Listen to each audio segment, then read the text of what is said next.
Bonjour les investisseurs, j'espère que vous allez tous bien. On est parti pour une nouvelle vidéo d'analyse technique. Aujourd'hui, trend following, journée vendredi 10 mars, très compliqué. Donc j'ai voulu voir quelles étaient les sociétés qui étaient toujours en tendance haussière et vous le partager. Avancez à recommandation d'usage. Je vous rappelle que je ne suis pas un professionnel ni un conseiller financier, mais un simple amateur qui cherche à partager sa passion. En aucun cas, je vous invite à répliquer les positions de mon portefeuille. Pour les vidéos du week-end, si ça vous intéresse, formez-vous et faites-vous vos propres convictions. Il y a beaucoup de choses gratuites sur Internet, donc il n'y a aucune raison de ne pas se former. Vous êtes seul responsable de vos investissements, du choix des positions et donc des plus-values et des moins-values qui vont avec. Ok, donc on va voir le Pro Screener du Trend Following sur Pro Real Time. Si vous avez Pro Real Time et que vous voulez avoir le même Pro Screener, sachez qu'il y a une vidéo qui montre comment on fait en description de la vidéo, donc n'hésitez pas à aller voir, c'est super simple. Si tu sais faire une formule sous Excel, tu sauras créer toi-même un Pro Screener, il n'y a pas besoin de savoir coder, voilà, juste des conditions.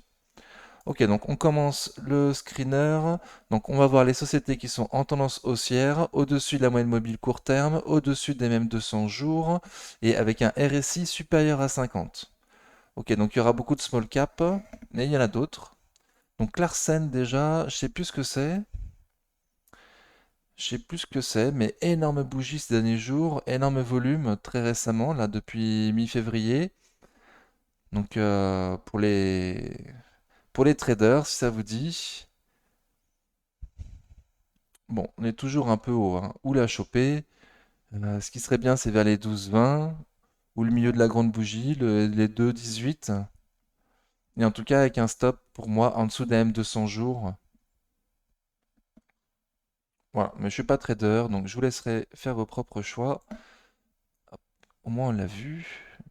Alors, on va essayer de voir que des sociétés de belle qualité, hein. Donc là, Clarsen, je la connais pas fondamentalement. Je vous laisse faire vos propres recherches. On a Carrefour. Ouais, bon. Je viens de dire belle qualité, on parle de Carrefour. Bof. Donc, en tout cas, bon. En tout cas, ça s'est très très bien repris aujourd'hui Carrefour. C'est dans une résistance, c'est dommage. Il faudrait plutôt passer là les plus hauts récents à 18,71. Donc, il faudrait passer les 18,71 pour avoir plus de marge pour aller voir plus haut. Éventuellement 19,27 dans un premier temps. 19,30. Ok, au-dessus des M200 jours. Volume moyen, ça accumule, RSI au-dessus de 50, donc il y en a énormément des comme ça, hein. Aujourd'hui, il y a beau avoir le CAC qui est très très rouge, il y a beaucoup de valeurs qui ont eu des belles bougies, qui ont accumulé avec un RSI qui est toujours resté fort et du volume. Pour moi, il fallait buy the dip aujourd'hui. Donc on aura la confirmation lundi, on verra. Ok, OENEO, donc belle société, belle small cap, en très très belle tendance, magnifique, comme vous pouvez le voir depuis quelques temps, depuis au moins 2011.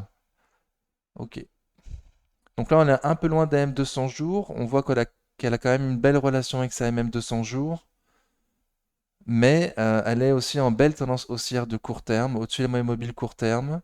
Bon, là ça accumule pas, le RSI est très très fort, et par contre le volume il est un peu faiblard, hein. Ouais, volume faiblard. Donc moyen au Néo, au moyen, plutôt vers MM 200 jours, ou éventuellement, si ça passe les 15,85 en clôture, pourquoi pas. On aura créé des nouveaux plus hauts historiques, des nouveaux plus hauts récents. Ok, suivant. Donc on fait vite fait, hein. Enfin, je fais de mon mieux, mais c'est un peu rapide, quoi. C'est ça que je veux dire. SMCP, donc les vêtements, c'est en tendance un peu moyenne. Bon, il y a quand même une petite tendance haussière depuis le Covid. On a été un peu bas. Mais là, on est un peu haut, on a des plus hauts récents. Donc je vois qu'il y a un gap à combler là, à 10,52, ça peut être un objectif.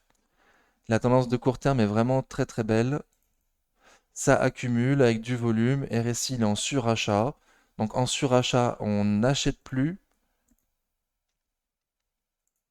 Ok, donc on est en surachat. Vaudrait mieux laisser de la choper le plus proche possible de la M2, enfin de la moyenne mobile court terme. Donc plutôt vers les 8,20, 8,20, 8,30.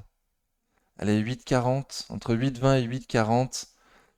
Pour du court terme avec un stop court, je vous laisserai voir votre propre stop. Ça pourrait être intéressant. Ça peut être la moyenne mobile court terme, le stop court. Ce serait très bien. En tout cas, gros volume, hein. Pas mal. Pas mal. Allez, suivant. Tipiak. Alors, c'est eux qui font les plats surgelés, là? Bon, j'en parle pas, je connais pas. Compagnie du Mont Blanc, je connais pas fondamentalement non plus, mais bon, on connaît tous de nom, hein. Je sais pas ce qu'ils font. Interparfum, voilà, donc une belle grosse cape qu'on aime beaucoup sur la chaîne, en très très belle tendance. Aujourd'hui, ça a fait quoi? Aujourd'hui, donc ça a légèrement accumulé. Ça a ouvert en gap baissier comme beaucoup de sociétés, mais c'est bien repris, ça a fini plus haut que la veille. On a même une englobante haussière sur Interparfum du coup, avec du volume, sympa. Donc il faudrait passer des 66,80 pour aller faire des plus hauts historiques. Oui, c'est ça, plus haut historique. Acheter aujourd'hui avec un stop court sous la moyenne mobile court terme qui a très très bien tenu aujourd'hui, ça me paraît être pas mal. Voilà, à suivre l'indice que vont faire les indices et ce soir la clôture US, mais ça aussi ça paraît pas mal. Ce qui me fait dire qu'aujourd'hui il fallait buy the dip. On va voir, on va continuer à regarder. Qu'est-ce qu'on a d'autre? Médincel, j'en ai entendu en parler, mais je pense que c'est une daube, hein. Je connais pas, je passe. Crossject, ouais, pareil. Il y en a qui sont dessus. Bon, je pense que c'est une daube aussi, hein, ou une biotech. C'est pire. Donc je passe. Moi, j'aime pas, hein. Thales. Alors, Thales, encore une magnifique société qu'on regarde régulièrement sur la chaîne, toutes les semaines d'ailleurs, en liste A. Donc là, on était à des plus hauts historiques. On s'est fait très très peur mercredi 8 mars en passant avec beaucoup de volume. Alors, il y a eu la sortie des chiffres qui n'ont pas plu, il me semble, hein, c'est ça, hein. Il y a eu la sortie des chiffres qui n'ont pas plu, mais dès le lendemain, c'est quand même bien repris. On voit qu'à tout moment, le RSI est resté au-dessus de 50. Moi, j'adore quand c'est une config comme ça, qu'un RSI au-dessus de 50. Ça me rassure. Alors, évidemment, il faudra clôturer au-dessus des 133,70 pour être plus serein et faire des plus hauts historiques. Mais acheter aujourd'hui sous la moyenne mobile court terme avec un tel rebond, une telle accumulation et le volume qui suit, me paraît pas con. Et si éventuellement c'est trop court pour toi la moyenne mobile court terme comme stop, il y a le milieu de la grande bougie, en dessous des 130 qui est un prix rond, qui est un prix psychologiquement important, à 129,80 par exemple, 129,50. Ouais, bon, je vous laisse voir pour vos stops, mais en tout cas, il y en a pas mal sur Thales pour du long terme ou pour du court terme aussi également, hein, mais à ces prix-là, je sais pas sous combien de temps on va faire des bonnes, belles performances, hein, je suis pas sûr, hein. Ça a quand même baissé à cause des chiffres, donc ça a baissé pour une bonne raison, et ça a été racheté en anticipant une décennie à venir de réarmement. Je pense que c'est ça l'histoire. Donc c'est pour ça que je parle des longs termes, c'est pour la décennie à venir, hein, je pense. Ok. Veralia, encore une belle société, magnifique. Malheureusement, on la suit pas sur la chaîne, on peut pas toutes les suivre, mais j'en parle régulièrement quand même. Elle est très très belle. Là, elle est dans une très très belle tendance quand même depuis fin octobre, enfin de début octobre, pardon. Très très belle tendance. Hmm. Donc jeudi 9 mars, il y a eu une très très moche bougie. Donc je sais pas ce qui s'est passé jeudi, qui nous a fait passer en dessous la moyenne mobile court terme. Et bon, aujourd'hui, vendredi 10 mars, ça a ouvert en gap baissier forcément, comme beaucoup de valeurs, mais ça s'est quand même bien repris. Ça a fini au-dessus de la moyenne mobile court terme et au-dessus des plus bas de la veille. Voilà, mais bon, pas serein quand même. Ça n'a pas énormément accumulé. Le RSI, il est bien, mais le fait que ça a baissé le jeudi 9 mars et pas vendredi 10 comme toutes, voilà, il y a peut-être autre chose. À creuser les fondas peut-être, voir ce qui se passe. Mais il me semblait qu'ils ont sorti leurs chiffres il n'y a pas longtemps, ils étaient peut-être très très bons.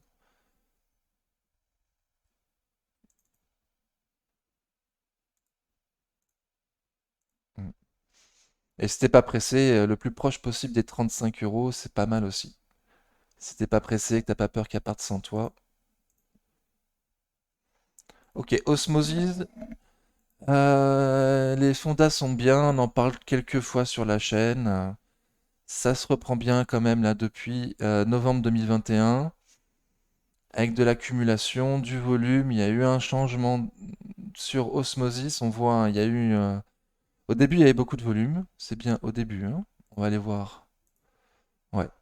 Donc au début, il y avait du volume, mais très vite, ça a baissé et il s'est rien passé de fin 2018 à novembre 2021. Sans volume, il s'est absolument rien passé.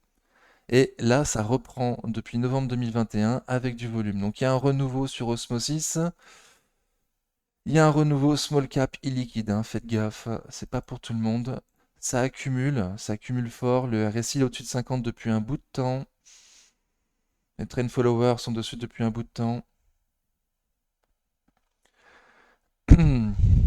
Donc on voit que ça accumule fort alors que ça latéralise. Moi j'aime beaucoup. Mais c'est une small cap, c'est très illiquide. C'est dangereux parmi. Voilà, c'est dangereux ces temps-ci. Il vaut mieux viser les grosses caps comme on a pu voir sur d'autres valeurs. Thales, Veralia, Interparfum, tu pourrais sortir plus facilement. Et là, en orange, encore plus. Donc orange, je suis dessus, PRU 9,51, j'en parle toutes les semaines dans ma vidéo de portefeuille. Je disais la semaine dernière que c'était magnifique, hein, que ça latéralisait à plat, au-dessus des moyens mobiles court terme, au-dessus des 23,6 de Fibo d'une éventuelle consolidation plus importante. Donc voilà, c'est toujours magnifique. Ok, aujourd'hui, vendredi 10 mars, on a ouvert en gap baissier, très fort, mais on est toujours resté au-dessus de la moyenne mobile court terme et on est même encore en surachat. Bon, ça accumule avec un volume moyen faible. Bon, à ces prix-là, moi je dis qu'il faut plus acheter, hein. Bon, peut-être pour les court-termistes, mais bon, je vous laisserai faire vos choix. Moi, je parle aux long-termistes. Les long-termistes, c'est plutôt en dessous de 10 qu'il fallait la choper. On en a parlé un bout de temps. Donc voilà, donc c'est toujours aussi magnifique. Toujours aussi magnifique. On pourrait acheter dès maintenant avec un stop court en dessous de la moyenne mobile court terme, vu comment il a bien fonctionné. Aujourd'hui, vendredi 10 mars, aujourd'hui, journée très très très compliquée pour beaucoup de valeurs et beaucoup d'investisseurs.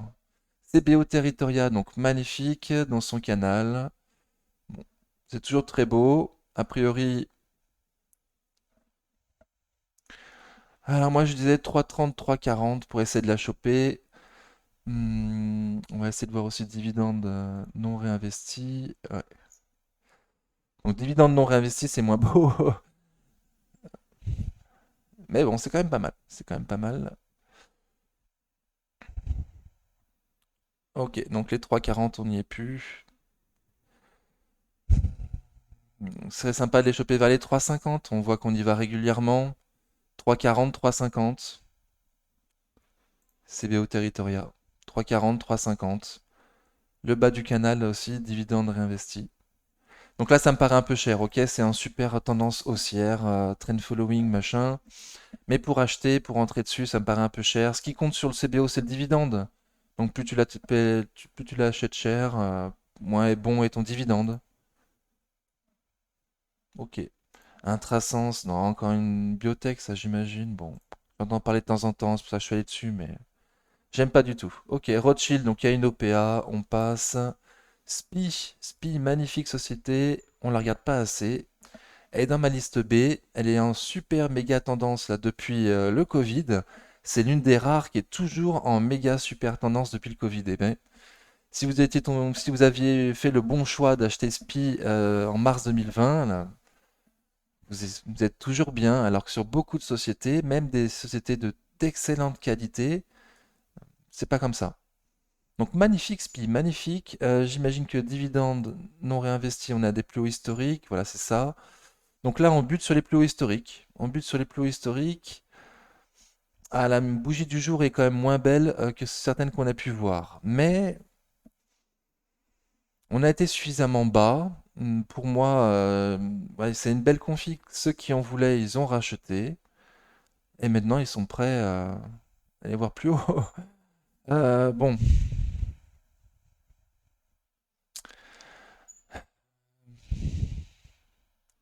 Spi, on arrive dans une résistance. Là, c'est magnifique, mais on arrive dans une résistance. On a quand même pris de court terme. De court terme. On s'est pris 17% en, Ouais, quand même, en 6 mois. Bon, en 4 mois. Bon, moi, je- ok, les autres, j'étais plus chaud quand même, hein. Thales, Interparfum, Veralia, même Orange.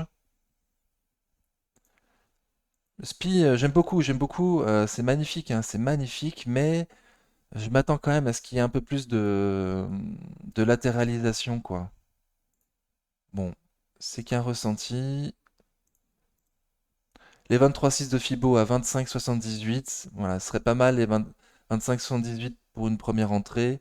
38,2, les 25,18. Bon, bah, les- la mèche a été touchée les 38,2 de Fibo, un peu plus haut, ouais. On n'y a pas été totalement. Donc les plus bas du jour, plus bas à 25,20. Hmm. Ouais, moi je serais plus rassuré en rentrant dessus à 25,70 ou à 25,20 pour une première entrée. Voilà, à suivre. À suivre SPI, c'est magnifique. Danone. Alors, donc Danone, beaucoup en ont parlé en disant que là c'était quand même une belle tendance.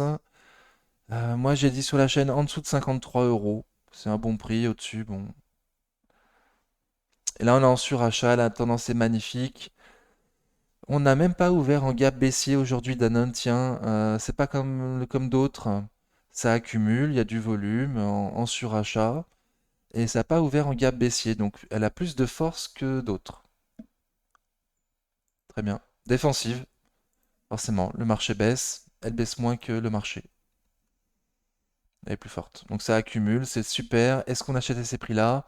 Moi sur la chaîne j'ai toujours dit 53. Éventuellement pour un court-termiste, mais il commence à y avoir des mèches hautes. La bougie du jour est pas engageante, hein.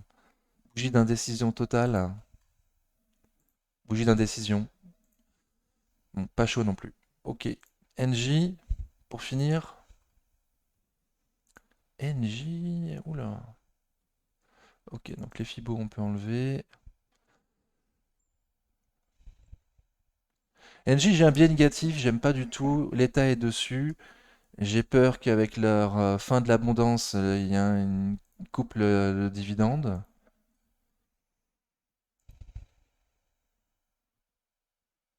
Et là, je trouve que c'est un peu haut. Ça a beaucoup distribué. En très peu de bougies, ça a quand même beaucoup distribué, hein. On avait mis de mi-janvier à mi-février un mois pour accumuler tout ça. Et en très très peu de bougies, en 10 jours, on a tout perdu. Ok. Bon. Moi, je la sens pas spécialement non plus, hein. Je la trouve chère à ces prix-là. Je la trouve chère à ces prix-là.